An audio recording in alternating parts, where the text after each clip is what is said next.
السلام علیکم ناظرین آپ دیکھ رہے ہیں جھنگ پوائنٹ۔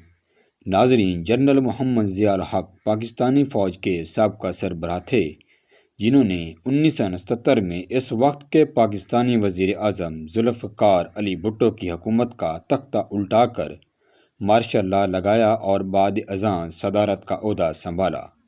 وہ تادم وفات سپہ سالار اور صدارت دونوں عہدوں پر فائز رہے۔ ناظرین، آپ دیکھ رہے ہیں جھنگ پوائنٹ۔ اگر آپ نے ابھی تک ہمارے چینل کو سبسکرائب نہیں کیا تو ہمارے چینل کو سبسکرائب کریں اور گھنٹی کا بٹن ضرور دبائیں تاکہ ہماری ہر نئی آنے والی ویڈیو آپ تک پہنچ سکے۔ ناظرین، اگر جنرل ضیاء کی ابتدائی زندگی کی طرف دیکھا جائے تو سابقہ صدر مملکت و سابقہ چیف آف آرمی اسٹاف 1924 میں جلندھر میں ایک غریب کسان محمد اکبر کے ہاں پیدا ہوئے۔ جلندھر اور دلی میں تعلیم حاصل کی۔ سن 1945 میں فوج میں کمیشن ملا۔ دوسری جنگ عظیم کے دوران میں برما، ملایا اور انڈونیشیا میں خدمات انجام دیں۔ پاکستان کی آزادی کے بعد ہجرت کر کے پاکستان آ گئے۔ 1964 میں لیفٹیننٹ کرنل کے عہدے پر ترقی پائی اور اسٹاف کالج کوئٹہ میں انسٹرکٹر مقرر ہوئے۔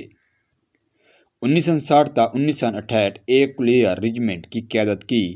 اردن کے شاہی افواج میں خدمات انجام دیں۔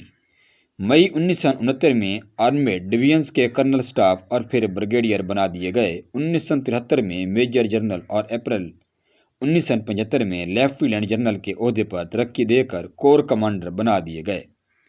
1 مارچ 1976 کو جنرل کے عہدے پر ترقی دے کر پاکستان آرمی کے چیف آف اسٹاف مقرر ہوئے۔ ناظرین، اگر جنرل ضیاء کی اردن میں تعیناتی کی طرف نظر دوڑائیں تو وہ 1970 میں پاکستان کی طرف سے اردن بھیجے گئے۔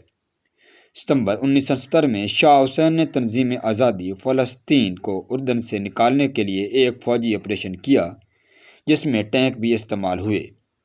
اس آپریشن کی قیادت بریگیڈیئر ضیاء الحق نے کی۔ پھر آپریشن کے دوران PLO اور اردن کی فوج میں شدید لڑائی ہوئی جس میں بہت سے بے گناہ فلسطینی مہاجرین بھی مارے گئے۔ اس آپریشن کی کامیابی پر شاہ حسین نے بریگیڈیئر ضیاء الحق کو ابھی ایک تمغہ دیا۔ یہ بھی بتایا جاتا ہے کہ جنرل ضیاء نے آپریشن PLO کے خلاف نہیں بلکہ PLO میں موجود ایک گروپ فدائین کے خلاف کیا تھا۔ فلسطینیوں کے اس گروپ نے اردن میں ریاست کے اندر ریاست قائم کی ہوئی تھی اور انہوں نے شاہ اردن کو قتل کرنے کی 2 بار کوشش بھی کی تھی۔ ناظرین، اگر جنرل ضیاء کے مارشل لا کی طرف دیکھا جائے تو 1977 میں پاکستان قومی اتحاد نے انتخابات میں عام دھاندلی کا الزام لگایا اور ذوالفقار علی بھٹو کے خلاف ایک ملک گیر احتجاج کا سلسلہ شروع ہو گیا۔ یوں اس ملک میں سیاسی حالات ابتر ہو گئی۔ پیپل پارٹی اور قومی اتحاد کے درمیان میں کئی مرتبہ مذاکرات ہوئے اور 4 جولائی 1977 کی شام مارشل لا کا نافذ کر دیا گیا۔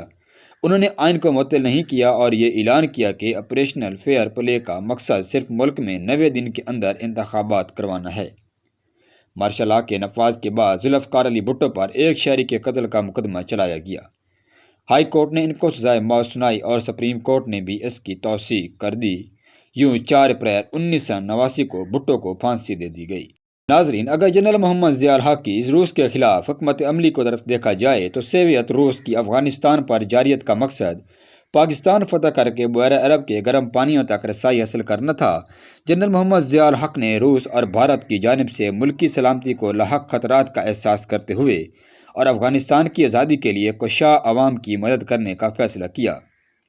بعض حلقوں کی جانب سے جنرل موصوف کو بدنام کرنے کے لیے امریکہ کو افغان جہاد کا روح رواں ٹھہرایا جاتا ہے، لیکن اس امریکہ صرف اپنی مطلب پر آرائی کے لیے افغان جہاد میں شامل ہوا تھا۔ بعض لوگ یہ کہتے ہیں کہ جو ضیاء الحق صاحب نے دہشت گردی کی فصل بوئی کیونکہ انہوں نے جو مدرسے بنوائے ان میں سے نکلنے والے مجاہدین ان کی موت کے 13 سال بعد دہشت گرد بن گئے۔ ساتھ ہی جنرل نے کشمیر میں جدوجہد شروع کروائی۔ بھارت سے بنگلہ دیش کا بدلہ لینے کے لیے انہوں نے انڈیا میں سکھوں کی تحریک خالصتان شروع کروائی جو بھارت کے پنجاب اور کئی دیگر علاقوں پر مشتمل سکھوں کا ایک الگ ملک بنانے کے لیے تھی۔ اس کی قیادت ایک سکھ جنرل کے ہاتھ میں دی گئی جو بنگلہ دیش کی علیحدگی کے وقت بھارتی مسلح افواج کا کمانڈر تھا۔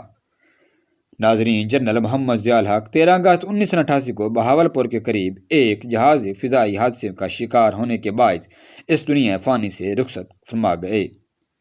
ناظرین، اگر آپ نے ابھی تک ہمارا چینل سبسکرائب نہیں کیا تو ابھی ہمارے چینل کو سبسکرائب کریں اور گھنٹی کا بٹن ضرور دبائیں تاکہ ہماری ہر نئی آنے والی ویڈیو آپ تک پہنچ سکے۔